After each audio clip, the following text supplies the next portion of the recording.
जय श्री राधे कृष्णा। आज नाग पंचमी का व्रत है।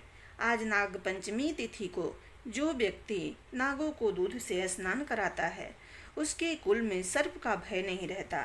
आज नाग पंचमी पर नाग देवता की पूजा खीर से करनी चाहिए। आज मैं आप सभी को भविष्य पुराण में वर्णित नाग पंचमी व्रत की कथा सुनाऊंगी। सुमंतु मुनि बोले, राजन, अब मैं पंचमी कल्प का वर्णन करता हूँ। पंचमी तिथि नागों को अत्यंत प्रिय है और उन्हें आनंद देने वाली है। पंचमी तिथि के दिन नागलोक में विशिष्ट उत्सव होता है।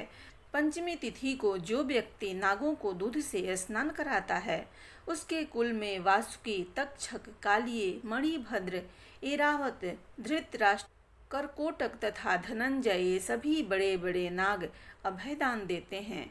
उसके कुल में सर्प का भय नहीं रहता।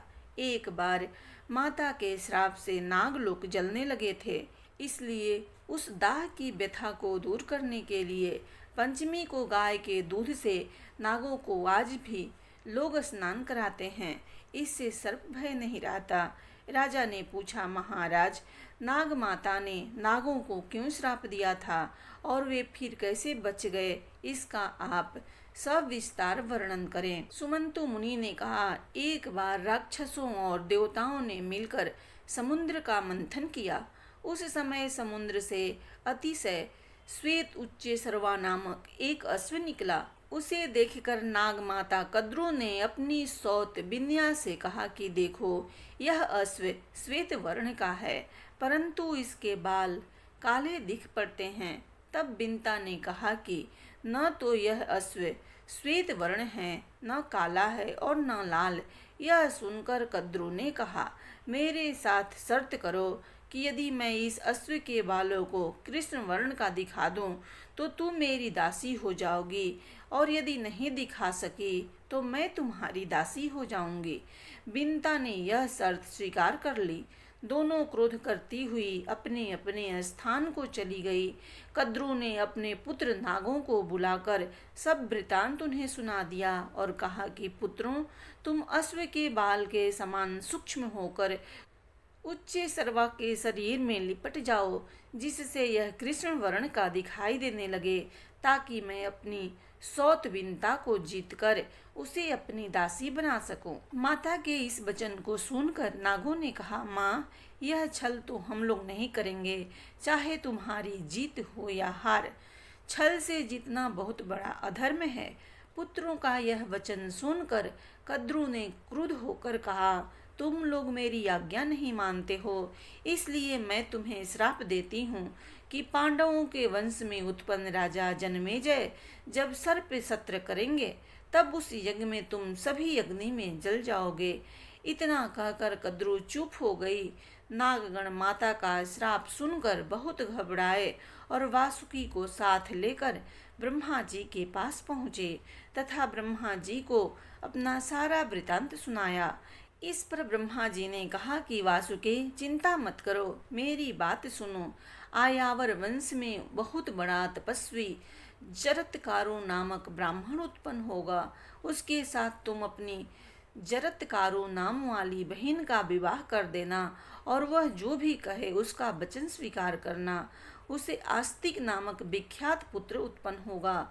वह जन्मेजय के सर्प यज्ञ को रोकेगा और तुम लोगों की रक्षा करेगा। ब्रह्मा जी के इस वचन को सुनकर नागराज वासुकी आदि अतिशय प्रसन्न हो उन्हें प्रणाम कर अपने लोक में आ गए। सुमंतु मुनि ने इस कथा को सुनाकर कहा, राजन, यह यज्ञ तुम्हारे पिता राजा जन्मेजय ने किया था। यही बात श्री कृष्ण भगवान ने भी युधिष्ठिर से कही थी कि राजन, आज से 100 वर्ष के बाद सर्प यज्ञ होगा, जिसमें बड़े बड़े विषधर और दुष्ट नाग नष्ट हो जाएंगे। करोड़ों नाग जब अग्नि में दग्ध होने लगेंगे तब आस्तिक नामक ब्राह्मण सर्प यज्ञ रोक कर नागों की रक्षा करेगा। ब्रह्मा जी ने पंचमी के दिन वर दिया था और आस्तिक मुनि ने पंचमी को ही नागों की रक्षा की थी। अतः पंचमी तिथि नागों को बहुत प्रिय है। पंचमी के दिन नागों की पूजा कर यह प्रार्थना करनी चाहिए कि जो नाग पृथ्वी में, आकाश में, स्वर्ग में, सूर्य की किरणों में, सरोवरों में, वापी, कूप, तालाब आदि में रहते हैं, वे सब हम पर प्रसन्न हो। हम उनको बार बार नमस्कार करते हैं। इस प्रकार नागों को विसर्जित कर ब्राह्मणों को भोजन कराना चाहिए और स्वयं अपने कुटुंबियों के साथ भोजन करना चाहिए। प्रथम मीठा भोजन करना चाहिए, इसके बाद अपनी अभिरुचि के अनुसार भोजन करें। इस प्रकार नियमानुसार जो पंचमी को नागों का पूजन करता है वह श्रेष्ठ विमान में बैठकर नागलोक को जाता है और बाद में द्वापर युग में बहुत पराक्रमी, रोग रहित तथा प्रतापी राजा होता है। इसलिए घी, खीर तथा गुलगुल से नागों की पूजा करनी चाहिए। राजा ने पूछा, महाराज, क्रोध सर्प के काटने से मरने वाला व्यक्ति किस गति को प्राप्त होता है और जिसके माता पिता, भाई, पुत्र आदि सर्प के काटने से मरे हों, उनके उद्धार के लिए कौन सा व्रत, दान अथवा उपवास करना चाहिए, यह आप बताएं। सुमंतु मुनि ने कहा, राजन, सर्प के काटने से जो मरता है वह अधोगति को प्राप्त होता है तथा निर्विष सर्प होता है, और जिसके माता पिता आदि सर्प के काटने से मरते हैं वह उनकी सद्गति के लिए भाद्रपद के शुक्ल पक्ष के पंचमी तिथि को उपवास कर नागों की पूजा करें। यह तिथि महापुण्या कही गई है। इस प्रकार 12 महीने तक चतुर्थी तिथि के दिन एक बार भोजन करना चाहिए और पंचमी को व्रत कर नागों की पूजा करनी चाहिए। पृथ्वी पर नागों का चित्र अंकित कर अथवा सोना, काष्ठ या मिट्टी का नाग बनाकर पंचमी के दिन करवीर, कमल, चमेली आदि पुष्प, गंध, धूप और विविध नैवेद्यों से उनकी पूजा कर घीर, खीर और लड्डू उत्तम 5 ब्राह्मणों को खिलाएं। अनंतर वासुकी, शंख, पद्म, कंबल, करकोटक, अश्वतर, धृतराष्ट्र, शंखपाल, कालिये, तक्षक और पिंगल, इन 12 नागों की 12 महीने में क्रमशः पूजा करें। इस प्रकार वर्ष पर्यंत व्रत एवं पूजन कर व्रती की पारणा करनी चाहिए। बहुत से ब्राह्मणों को भोजन कराना चाहिए। विद्वान ब्राह्मणों को सोने का नाग बनाकर उसे देना चाहिए।